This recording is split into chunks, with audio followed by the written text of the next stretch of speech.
Teman-teman sekalian yang dirahmati Allah Subhanahu wa taala, jika ada seseorang yang meninggal dunia dan dia memiliki harta peninggalan yang cukup banyak, maka harta itu disebut sebagai harta waris. Tapi masalahnya, orang yang meninggal ini tidak memiliki anak kandung, tapi memilikinya anak angkat atau anak adopsi. Di samping itu juga dia memiliki saudara-saudara kandung atau saudari-saudari kandung. Mana yang lebih didulukan, anak angkat atau saudara kandung tersebut? Mari kita bahas perkara ini dalam kacamata waris Islam.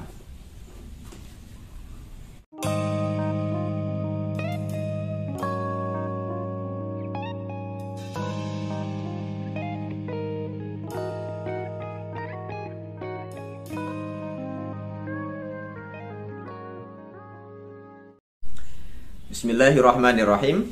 Assalamualaikum warahmatullahi wabarakatuh. Alhamdulillahirabbil alamin, hamdan wa syukranillah. Teman-teman sekalian yang dirahmati Allah Subhanahu wa taala, masih dengan saya Ahmad Hilmi di channel Mas Hilmi Ngaji Fikih. Teman-teman yang berbahagia, pada video kali ini kita akan berbincang tentang hak waris bagi anak angkat dan bagi saudara kandung si mayit. Jadi mudahnya teman-teman sekalian, beberapa hari yang lalu itu sempat ada seorang artis transgender yang meninggal dunia. Dan tentu peninggalannya banyak lah ya, harta warisnya itu banyak. Kemudian yang menjadi masalah adalah terjadi sengketa antara saudara-saudara kandungnya si mayit ini dengan anak angkatnya mayit. Mana yang lebih didulukan? Karena dalam kasusnya itu adalah harta yang dimiliki oleh artis tersebut atau jenazah tersebut itu diwasiatkan sebagian besarnya kepada anak angkat dan seakan-akan mengabaikan keberadaan saudara kandung gitu. Lah bagaimana pandangan Islam terhadap kejadian dan fenomena yang seperti itu? Nah, teman-teman sekalian, kita akan bahas ini dalam beberapa poin berikut ini. Yang pertama, secara prinsip bahwa anak angkat itu tidak termasuk salah satu daftar ahli waris. Karena sebagaimana kita tahu bahwa ahli waris dalam Islam itu jumlahnya ada 17 orang. Di antara yang paling pokok adalah anak kandung, orang tua kandung, bapak ibu, dan sekaligus yang ketiga adalah pasangan sah, suami maupun istri. Adapun ahli waris tambahannya itu sayap. Itu bisa berupa saudara kandung, bisa berupa keponakan kandung, bisa berupa paman kandung, bisa berupa sepupu kandung.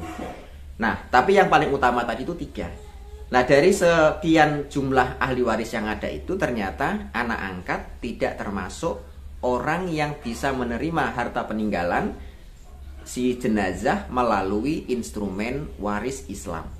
Artinya dalam tahap itu anak angkat itu tertutup, nggak mendapatkan sama sekali dari harta waris. Kemudian prinsip yang kedua, karena anak angkat itu bukan ahli waris, maka dia boleh mendapatkan harta peninggalan si mayit melalui instrumen lain. Salah satunya adalah wasiat. Nah, wasiat itu prinsipnya adalah diakadkan atau diucapkan atau dituliskan sebelum pemilik harta itu meninggal dunia, dan nantinya akan direalisasikan pemberiannya setelah si penulis wasiat itu meninggal dunia. Berarti namanya dalam kondisi sakit atau dalam kondisi sudah tua, kemudian dia menuliskan wasiat, harta nanti yang saya miliki akan saya berikan kepada fulan. Lah fulan yang menjadi tujuan objek penerima wasiat itu bukan ahli waris. Artinya apa? Kalau seseorang itu menuliskan wasiat kepada anak angkat, maka secara prinsip awal wasiat itu dianggap sah. Berarti tadi kalau mamanya artis tadi itu menuliskan wasiat kepada anak-anak angkatnya, maka wasiatnya dianggap sah. Kenapa? Karena anak angkat bukan salah satu penerima atau bukan salah satu ahli warisnya. Kemudian prinsip yang ketiga, ini juga perlu diperhatikan.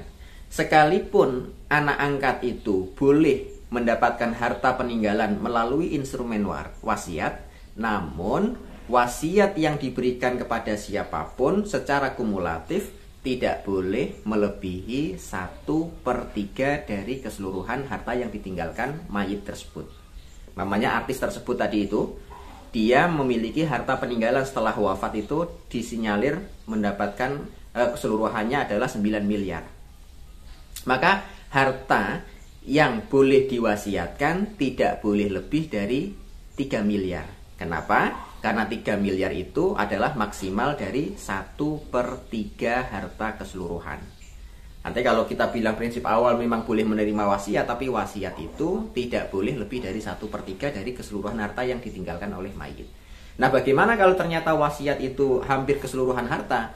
Maka tetap bisa dijalankan, hanya saja yang direalisasikan hanya 1/3-nya lagi saja. Artinya yang sisanya dari 1/3 tadi itu dikembalikan lagi sebagai harta waris yang nantinya akan dibagi kepada ahli warisnya.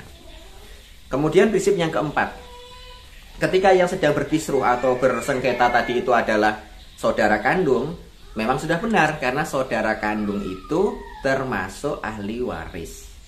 Nah, yang perlu diketahui teman-teman sekalian, selama ini kita sering memahaminya bahwa ahli waris itu cuma anak kandung. Padahal bukan. Ahli waris itu bisa anak kandung, bisa orang tua kandung, bisa saudara kandung. Maka ketika anak kandung tidak ada, orang tua kandung tidak ada, maka saudara kandunglah yang akan menjadi ahli waris. Nah, dalam kasusnya artis yang kita sebutkan tadi itu, memang saudara kandung itu berhak menjadi ahli waris. Maka tidak boleh harta peninggalannya diserahkan semua kepada anak angkat melalui wasiat. Maka ketika terjadi sengketa seperti itu, maka wasiat dijalankan sebagaimana mestinya, tapi tidak boleh melebihi 1/3, dan selebihnya nanti akan dibagi kepada ahli waris yang ada, termasuk saudara dan saudari kandung si mayit. Maka dalam kasus yang kita sebutkan tadi, maka penyelesaiannya adalah dengan cara musyawarah, kemudian diselesaikan wasiatnya, dan juga diberikan warisnya.